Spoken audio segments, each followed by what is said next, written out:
죽으러 가는 인생의 종착역. 숨이 멈춰야 해방되는 감옥을 아시나요? 현대판 고려장으로 불리는 노인 돌봄의 실패는 노인들만의 문제가 아니라 곧 다가올 우리 모두의 문제입니다. 1955년에 태어난 베이비붐 세대가 노인이 되기 시작했으니 우리나라 노인 인구는 빠른 속도로 늘어나겠지요. 세계 1위 노인국가로 가는 요즘 추세에선 노령이나 장애로 인해 많은 사람들이 일상생활에 도움이 필요하거나 필요할 것입니다. 2024년 노인수가 1000만 명을 넘고 2040년엔 국민 3명 중 1명이 노인인 사회가 될 것으로 예측된다고 합니다. 한 연구에 따르면 65세가 되는 노인의 3분의 2 이상은 요양시설이 필요할 것으로 예상됩니다. 안녕하세요, 책거리입니다. 구독과 좋아요, 알림 설정은 말씀을 전하는데 큰 힘이 됩니다. 오늘은 요양원에서 벌어지는 일과 요양병원의 현실을 근무하고 있는 요양보호사의 인터뷰를 통하여 어르신의 실제 사연을 들려드리겠습니다. 또한 이러한 현대판 고려장을 당하지 않기 위해서 요양원에 가지 않기 위해 조심해야 할 것도 말씀드리겠습니다.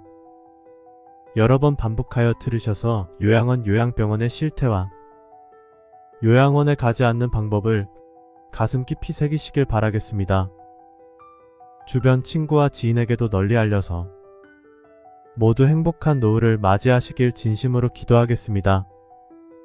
지금부터 시작하겠습니다. 오늘도 노인 한 분이 들어오셨습니다.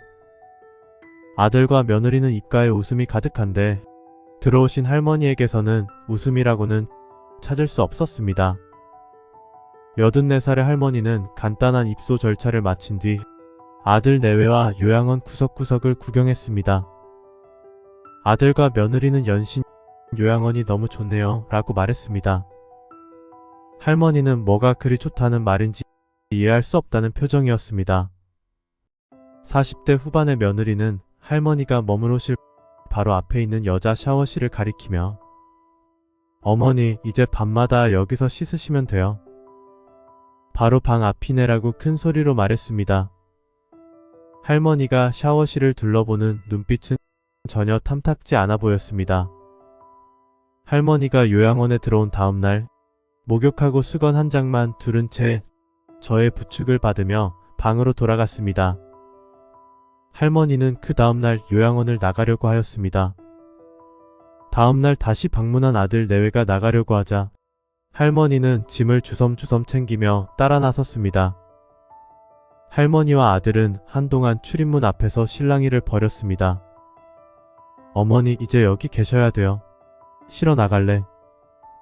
결국 할머니는 엘리베이터를 타고 사라지는 아들 내외의 뒷모습을 넉넉히 지켜봤습니다. 그 마음이 어떤지 알 수 있었지만 굳이 말씀드리진 않았습니다. 할머니는 다시 창가 옆 침대에 짐을 풀었습니다. 가장 먼저 꼬깃꼬깃 구겨진 종이를 주머니에서 꺼냈습니다. 바로 자식들의 전화번호였습니다. 할머니는 저에게 건네며 벽에 붙여달라고 부탁했습니다. 곧이어 간호사가 들어와 할머니 침대에 이름표를 붙였습니다. 벽명란에 치매라는 글자가 선명했습니다. 모든 걸 체념한 듯 침대에 걸터앉은 할머니는 나지막한 한숨을 쉬었습니다. 보건복지부 조사 결과 요양원이나 요양병원에서 5년 이상을 보내다 숨진 노인이 10년간 10,000명이 넘는 것으로 나타났습니다. 요양병원 요양원 이용자 20만 명의 평균 이용 기간은 약 36개월이라고 합니다. 요양원에 들어간 사람보다 요양병원에 입원한 사람이 더 많았는데요. 그 이유는 요양원에 입소하려면 노인장 기요양 등급 1, 2급을 받아야 하는데 그렇지 못해 요양병원에 입원한 사람이 많다는 뜻입니다. 노인장 기요양보호법에 따라 보건복지부 산하 국민건강보험공단은 65살 이상 또는 65살 미만 노인성 질환 대상자 중 52개 항목을 방문 조사해 1에서 5등급까지 장기요양 등급을 부여합니다. 등급을 받은 노인이 요양원에 입소하면 정부는 소득과 등급에 따라 장기 요양급여의 80%에서 100%를 지원합니다. 이렇게 힘들게 들어가더라도 요양원의 현실은 참혹하기 그지없습니다. 내부자가 아니면 요양원의 현실은 아예 보기 힘들다고 합니다. 가족들마저도 낮 시간만 면회가 가능하고 CCTV도 요양보호사의 협조 없이는 볼 수 없습니다. 요양원에 입소한 노인들의 사연은 각자가 다르지만 요양원에 들어오는 순간 바깥 세계와 단절되는 건 모두가 같습니다. 면회와 외출엔 아무런 제한이 없지만 찾아오는 이도 나가는 이도 거의 없습니다. 한 호실에 한두 명만 가족이 일주일에 한 번 찾아와 10분 남짓 머물다 갑니다. 나머지 절반의 노인들은 명절에만 겨우 가족의 얼굴을 볼 수 있고 나머지 절반은 언제 찾아올지 기약이 없습니다. 자식들의 부담을 줄여주려 요양원에 자발적으로 입소한 할머니도 들어가고 나니 6남매 중 아무도 요양원을 찾지 않았다는 이야기는 이러한 현실을 말해줍니다. 또한 노인들 스스로 자신의 모습이 초라해 세상과 단절하기도 합니다. 보행기가 없으면 못 걸어서, 기저귀가 없으면 돌아다니질 못해서 주위 친구나 지인들이 잠시 나와서 바깥 공기 맞자고 해도 요양원에서 위험하다고 허락 안 해준다며 거짓말을 하기도 합니다. 지금 장년층인 베이비붐 세대가 현대판 고려장을 겪지 않으려면 어떻게 해야 할까요? 먼저 노년이 되어 골절당하는 것을 조심해야 합니다. 골절이 생기면 신체적 독립을 할 수 없기 때문에 요양원이나 요양병원에 모실 수밖에 없습니다. 통계에 따르면 특히 노년기에 고관절 골절이 생기는 경우에 4명 중 1명이 요양원이나 요양병원에 입원하였고 5명 중 1명은 1년 내에 사망한다고 합니다. 또한 노년에 신체적인 제한이 생기면 정신적으로도 약해지는 경우가 많습니다. 통계적으로 골절 등의 이유로 장기 입원하는 노인들에게 치매 발병의 확률이 훨씬 높아진다고 합니다. 노년기에 골절이 잘 생기는 이유는 골다공증이 심해지기 때문입니다. 평소에 반드시 골다공증 검사를 하고 또 필요하면 치료를 꼭 받으셔야 합니다. 예방하기 위해선 치즈나 요거트, 우유와 같은 칼슘과 단백질이 풍부한 음식을 잘 챙겨 드시면 됩니다. 또 단백질 섭취를 하면서 근력을 늘리는 운동을 하면 됩니다. 이때 주의할 점은 운동할 때 넘어지면 골절이 될 수 있으니 조심하셔야 합니다. 걷기 운동을 열심히 하시는 게 가장 좋습니다. 또 하나는 노년에 올 수 있는 치매, 우울증을 조심해야 합니다. 신체적으로 문제가 없더라도 정신적 문제가 생기면 결국 요양원 신세를 져야 합니다. 신체적 독립이 아니라 정신적 독립을 할 수 없는 상태입니다. 증상이 가벼운 경우에는 괜찮지만 증상이 심해지면 결국 요양원이나 요양병원 신세를 질 수밖에 없습니다. 스스로가 기억력이나 인지능력 또는 계산 능력과 언어 능력이 떨어진다고 느낀다면 일상생활을 하는 데는 지장이 없더라도 꼭 검사해 보시길 바랍니다. 빠르게 진료를 받고 치료를 시작하면 치매로 가는 경과를 최대한 늦출 수 있습니다. 가족들에게 말하기 어려워서 감추려고 하면 치매로 가는 지름길입니다. 우울증도 치매를 유발할 수 있으므로 조심하시고 적극적으로 치료하신다면 현대판 고려장을 겪지 않고 행복한 노후를 보낼 수 있을 것입니다. 노인의 5가지 소망 중 첫 번째는 현대판 고려장이라는 요양병원, 요양원이 아닌 집에서 임종하는 것이라고 합니다. 갈 땐 가더라도 내가 살던 집에서 사랑하는 가족들과 마지막을 함께하고 싶다는 의미겠지요. 둘째는 자식들에게 짐이 되지 않고 사는 것.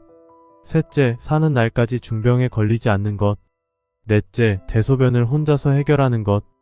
5번째는 99세까지 팔팔하게 살다가 며칠 아프고 난 후 자는 도중 죽는 것이라고 합니다. 이런 소원들을 모두 이루기 위해서 오늘부터 제가 말씀드린 방법을 실천해 보시기 바랍니다. 한 번 듣고 머리에 잘 안 들어온다면 여러 번 들으셔서 온전히 본인 것으로 만드시길 바랍니다. 죽으러 가는 인생의 종착역. 숨이 멈춰야 해방되는 감옥을 아시나요? 현대판 고려장으로 불리는 노인 돌봄의 실패는 노인들만의 문제가 아니라 곧 다가올 우리 모두의 문제입니다. 1955년에 태어난 베이비붐 세대가 노인이 되기 시작했으니 우리나라 노인 인구는 빠른 속도로 늘어나겠지요. 세계 1위 노인국가로 가는 요즘 추세에선 노령이나 장애로 인해 많은 사람들이 일상생활에 도움이 필요하거나 필요할 것입니다. 2024년 노인수가 1000만 명을 넘고 2040년엔 국민 3명 중 1명이 노인인 사회가 될 것으로 예측된다고 합니다. 한 연구에 따르면 65세가 되는 노인의 3분의 2 이상은 요양시설이 필요할 것으로 예상됩니다. 안녕하세요, 책거리입니다. 구독과 좋아요, 알림 설정은 말씀을 전하는데 큰 힘이 됩니다. 오늘은 요양원에서 벌어지는 일과 요양병원의 현실을 근무하고 있는 요양보호사의 인터뷰를 통하여 어르신의 실제 사연을 들려드리겠습니다. 또한 이러한 현대판 고려장을 당하지 않기 위해서 요양원에 가지 않기 위해 조심해야 할 것도 말씀드리겠습니다. 여러 번 반복하여 들으셔서 요양원 요양병원의 실태와 요양원에 가지 않는 방법을 가슴 깊이 새기시길 바라겠습니다. 주변 친구와 지인에게도 널리 알려서 모두 행복한 노후를 맞이하시길 진심으로 기도하겠습니다. 지금부터 시작하겠습니다. 오늘도 노인 한 분이 들어오셨습니다. 아들과 며느리는 입가에 웃음이 가득한데 들어오신 할머니에게서는 웃음이라고는 찾을 수 없었습니다. 84살의 할머니는 간단한 입소 절차를 마친 뒤 아들 내외와 요양원 구석구석을 구경했습니다. 아들과 며느리는 연신 요양원이 너무 좋네요 라고 말했습니다. 할머니는 뭐가 그리 좋다는 말인지 이해할 수 없다는 표정이었습니다. 40대 후반의 며느리는 할머니가 머무르실 바로 앞에 있는 여자 샤워실을 가리키며 어머니, 이제 밤마다 여기서 씻으시면 돼요. 바로 방 앞이네라고 큰 소리로 말했습니다. 할머니가 샤워실을 둘러보는 눈빛은 전혀 탐탁지 않아 보였습니다. 할머니가 요양원에 들어온 다음날 목욕하고 수건 한 장만 두른 채 저의 부축을 받으며 방으로 돌아갔습니다. 할머니는 그 다음날 요양원을 나가려고 하였습니다. 다음날 다시 방문한 아들 내외가 나가려고 하자 할머니는 짐을 주섬주섬 챙기며 따라 나섰습니다. 할머니와 아들은 한동안 출입문 앞에서 실랑이를 벌였습니다. 어머니, 이제 여기 계셔야 돼요. 실어 나갈래? 결국 할머니는 엘리베이터를 타고 사라지는 아들 내외의 뒷모습을 넉넉히 지켜봤습니다. 그 마음이 어떤지 알 수 있었지만 굳이 말씀드리진 않았습니다. 할머니는 다시 창가 옆 침대에 짐을 풀었습니다. 가장 먼저 꼬깃꼬깃 구겨진 종이를 주머니에서 꺼냈습니다. 바로 자식들의 전화번호였습니다. 할머니는 저에게 건네며 벽에 붙여달라고 부탁했습니다. 곧이어 간호사가 들어와 할머니 침대에 이름표를 붙였습니다. 벽명란에 치매라는 글자가 선명했습니다. 모든 걸 체념한 듯 침대에 걸터앉은 할머니는 나지막한 한숨을 쉬었습니다. 보건복지부 조사 결과 요양원이나 요양병원에서 5년 이상을 보내다 숨진 노인이 10년간 10,000명이 넘는 것으로 나타났습니다. 요양병원 요양원 이용자 20만 명의 평균 이용 기간은 약 36개월이라고 합니다. 요양원에 들어간 사람보다 요양병원에 입원한 사람이 더 많았는데요. 그 이유는 요양원에 입소하려면 노인장 기요양 등급 1, 2급을 받아야 하는데 그렇지 못해 요양병원에 입원한 사람이 많다는 뜻입니다. 노인장 기요양보호법에 따라 보건복지부 산하 국민건강보험공단은 65살 이상 또는 65살 미만 노인성 질환 대상자 중 52개 항목을 방문 조사해 1에서 5등급까지 장기요양 등급을 부여합니다. 등급을 받은 노인이 요양원에 입소하면 정부는 소득과 등급에 따라 장기요양급여의 80%에서 100%를 지원합니다. 이렇게 힘들게 들어가더라도 요양원의 현실은 참혹하기 그지없습니다. 내부자가 아니면 요양원의 현실은 아예 보기 힘들다고 합니다. 가족들마저도 낮 시간만 면회가 가능하고 CCTV도 요양보호사의 협조 없이는 볼 수 없습니다. 요양원에 입소한 노인들의 사연은 각자가 다르지만 요양원에 들어오는 순간 바깥 세계와 단절되는 건 모두가 같습니다. 면회와 외출엔 아무런 제한이 없지만 찾아오는 이도 나가는 이도 거의 없습니다. 한 호실에 한두 명만 가족이 일주일에 한 번 찾아와 10분 남짓 머물다 갑니다. 나머지 절반의 노인들은 명절에만 겨우 가족의 얼굴을 볼 수 있고 나머지 절반은 언제 찾아올지 기약이 없습니다. 자식들의 부담을 줄여주려 요양원에 자발적으로 입소한 할머니도 들어가고 나니 6남매 중 아무도 요양원을 찾지 않았다는 이야기는 이러한 현실을 말해줍니다. 또한 노인들 스스로 자신의 모습이 초라해 세상과 단절하기도 합니다. 보행기가 없으면 못 걸어서, 기저귀가 없으면 돌아다니질 못해서 주위 친구나 지인들이 잠시 나와서 바깥 공기 맞자고 해도 요양원에서 위험하다고 허락 안 해준다며 거짓말을 하기도 합니다. 지금 장년층인 베이비붐 세대가 현대판 고려장을 겪지 않으려면 어떻게 해야 할까요? 먼저 노년이 되어 골절당하는 것을 조심해야 합니다. 골절이 생기면 신체적 독립을 할 수 없기 때문에 요양원이나 요양병원에 모실 수밖에 없습니다. 통계에 따르면 특히 노년기에 고관절 골절이 생기는 경우에 4명 중 1명이 요양원이나 요양병원에 입원하였고 5명 중 1명은 1년 내에 사망한다고 합니다. 또한 노년에 신체적인 제한이 생기면 정신적으로도 약해지는 경우가 많습니다. 통계적으로 골절 등의 이유로 장기 입원하는 노인들에게 치매 발병의 확률이 훨씬 높아진다고 합니다. 노년기에 골절이 잘 생기는 이유는 골다공증이 심해지기 때문입니다. 평소에 반드시 골다공증 검사를 하고 또 필요하면 치료를 꼭 받으셔야 합니다. 예방하기 위해선 치즈나 요거트, 우유와 같은 칼슘과 단백질이 풍부한 음식을 잘 챙겨 드시면 됩니다. 또 단백질 섭취를 하면서 근력을 늘리는 운동을 하면 됩니다. 이때 주의할 점은 운동할 때 넘어지면 골절이 될 수 있으니 조심하셔야 합니다. 걷기 운동을 열심히 하시는 게 가장 좋습니다. 또 하나는 노년에 올 수 있는 치매, 우울증을 조심해야 합니다. 신체적으로 문제가 없더라도 정신적 문제가 생기면 결국 요양원 신세를 져야 합니다. 신체적 독립이 아니라 정신적 독립을 할 수 없는 상태입니다. 증상이 가벼운 경우에는 괜찮지만 증상이 심해지면 결국 요양원이나 요양병원 신세를 질 수밖에 없습니다. 스스로가 기억력이나 인지능력 또는 계산 능력과 언어 능력이 떨어진다고 느낀다면 일상생활을 하는 데는 지장이 없더라도 꼭 검사해 보시길 바랍니다. 빠르게 진료를 받고 치료를 시작하면 치매로 가는 경과를 최대한 늦출 수 있습니다.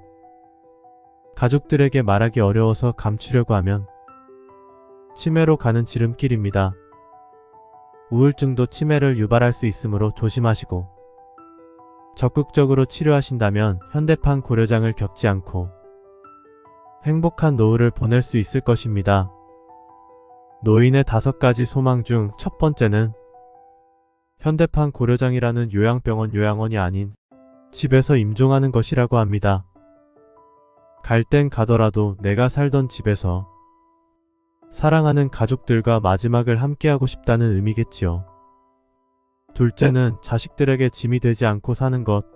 셋째, 사는 날까지 중병에 걸리지 않는 것. 넷째, 대소변을 혼자서 해결하는 것. 5번째는 99세까지 팔팔하게 살다가 며칠 아프고 난 후 자는 도중 죽는 것이라고 합니다. 이런 소원들을 모두 이루기 위해서 오늘부터 제가 말씀드린 방법을 실천해 보시기 바랍니다. 한번 듣고 머리에 잘 안 들어온다면 여러 번 들으셔서 온전히 본인 것으로 만드시길 바랍니다.